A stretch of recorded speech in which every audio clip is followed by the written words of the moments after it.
guys. Kali ini Jadi, kita mau review laptop. Laptop apa, Tam? laptop itu ada Asus Strix G531 GT. Nah, buat spesifikasi lengkapnya, teman-teman bisa langsung baca aja kali ya di layar yang udah kita siapin ini. Nah, jadi Asus ROG Strix G531 GT ini itu mulai diluncurkan di tahun 2019. Nah, bertepatan di tahun 2019 ini sendiri, banyak vendor laptop itu yang sedang berusaha menginovasikan tampilan desain dari laptop gaming. Nah, laptop gaming pada umumnya itu kan bentuknya kayak padat, monoton, dan berat banget gitu kan. Nah, di 2019 ini, Asus sendiri itu sedang menginovasikan desain Asus ROG buat jenis ini itu berkolaborasi dengan desainer dari mobil sport BMW. Nah, desainnya itu lebih elegan dan terkesan lebih modern daripada jenis laptop gaming yang ada pada seri sebelumnya. Laptop terbaru Asus ini juga memiliki spesifikasi Intel Core generasi ke-9 dengan NVIDIA 1650 dan penyimpanan internal mereka gede banget, guys. Itu sebesar 512 GB. Asus sendiri ini sukses memikat para calon pembeli laptop gaming ini dengan memberikan inovasi dengan berupa bezel laptop yang lebih tipis, yang ia sebut inovasi ini dengan sebutan Nano Edge Display. Nah, Nano Edge Display ini inovasinya tuh sering dipakai ke laptop VivoBook dan ZenBook, yang mana kedua laptop itu kan kayak penggunaan ringan, bukan buat gaming, buat produktif banget kan. Nah, dia itu sekarang itu menerapkan itu ke Asus ROG ini yang menjadikannya berbeda dengan laptop gaming sebelumnya, karena laptop gaming yang sebelumnya itu kan biasanya terkesan modelnya tuh lebih kaku, gahar, dan terdengar monoton. Tapi keluaran jenis ini sangat cocok, penggunaannya tuh nggak hanya dipakai buat pengguna gaming aja, tapi buat pakai sehari-hari itu juga cocok. Terus juga pada seri ini Asus ROG Strix G531 GT juga memberikan all-around RGB pada bagian bawah laptop yang sama dengan energi pada keyboard. Itu yang dimana all-around RGB ini juga bisa dimatikan secara terpisah dengan energi pada keyboard melalui aplikasi bawaan Asus ROG Strix G531 GT ini. Buat selanjutnya tuh beralih kepada bagian layar Asus ROG Strix G531 GT.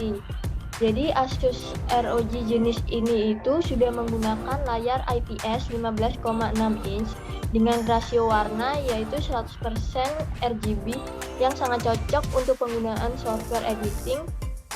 Dan layar ini itu udah mempunyai refleks 120 Hz yang sangat cocok digunakan untuk pemakaian gaming FPS seperti CSGO yang sering dimainin sama para gamers. Pokoknya jangan takut ya teman-teman, karena aplikasi gaming, aplikasi editing video atau desain itu juga sangat memadai dalam laptop Asus ROG ini. Terus juga pada posisi keyboard ini, aku pada awalnya mencemaskan keyboardnya itu karena keyboardnya itu sangat enak digunakan. Itu key travel pada setiap tombol itu enak dan tidak terlalu pendek, sehingga pas dipakai itu sangat nyaman ketika digunakan. Itu terutama untuk kebutuhan sehari-hari ya, seperti kerja ataupun ngedesain, itu juga nyaman banget. Atau untuk bermain game. Nah, tapi yang disayangkan adalah untuk ukuran arahnya yang terlalu kecil, itu menurut saya, itu kenapa tidak dibuat dengan ukuran yang sama dengan tombol lainnya. Nah, kita next ya. Nah, jadi kita sekarang beralih ke tampilan sisi yang ada di laptopnya ya. Nah, di bagian samping kiri laptop Asus ROG jenis ini itu ada 3 port USB 3.0 sama satu port buat audio jack. Nah, namun bagian samping kanannya itu nggak ada karena semua portnya itu udah ada di sebelah kanan sama ada di belakang. Di sisi belakangnya itu ada port buat LAN, HDMI sama power input. Nah, yang kurang itu mereka tidak menyematkan port untuk USB-C 3.0 dan SD card reader pada Asus ROG Strix J531 GT jenis ini. Nah, charger bawaan laptop Asus ROG Strix J531 ini dirasa juga compact karena tidak terlalu besar dan juga lumayan tipis gitu loh. Sehingga tidak terlalu membebani penggunanya karena bodi Asus ROG Strix G531 GT ini juga memiliki berat sekitar 2 kiloan. Jadi karena beratnya yang cuma 2 kiloan ini, dia itu membawa kayak semacam kelemahan kecil sih. Jadi kayak kapasitas baterainya itu si Asus ROG ini cuma bisa tahan 2 sampai 2,5 jam. Hal ini tuh disebabkan karena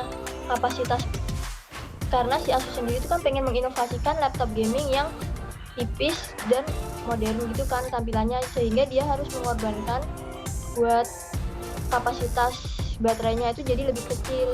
Sementara beratnya itu buat laptop jenis gaming ini ada di 2,4 kiloan aja. Untuk setiap pembelian laptop ini, itu saya mendapatkan baterainya. Kita juga mendapatkan tas yang kece banget, ya nggak sih, Tal? Kece banget nih buat bawa ngegame. Buat ngegame, buat kuliah kali, buat kerja juga. Wah, benar-benar udah laptopnya juga bermanfaat nih buat kebutuhan sehari-hari. Tasnya juga. Gitu ya. Juga bagus, tasnya bagus. Terus juga untuk keyboardnya sendiri, ini oke banget. Itu menurut saya juga cukup bagus. Terus key travelernya juga cukup dalam, yang dimana tuh kalau misalnya dipakai juga sangat enak, apalagi dalam penggunaan Office. Serta dengan dihilangkan nempel, itu juga membuat tombol pada keyboardnya itu jadi lebih lebar.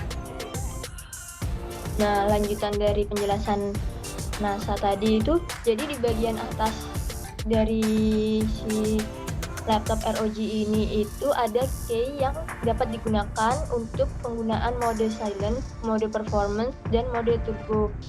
Jadi penggunaan 3 mode ini itu bisa mengatur performa yang bakalan dikeluarin sama si laptop ini. Nah, untuk bagian trackpadnya sendiri itu permukaannya itu udah bisa dikatakan cukup halus dan responsif yang bisa sangat memudahkan penggunanya dalam menggunakan kursor tanpa harus menggunakan mouse, karena tombol klik kanan dan klik kirinya itu udah nyaman banget untuk diklik buat kelasan laptop gaming ini. Nah, teman-teman, untuk harganya sendiri itu juga dengan fasilitas yang ada itu juga make sense banget. Itu harganya sekitar 16-17 jutaan. Itu juga bisa dibeli secara offline atau dibeli di e-commerce, itu juga ada.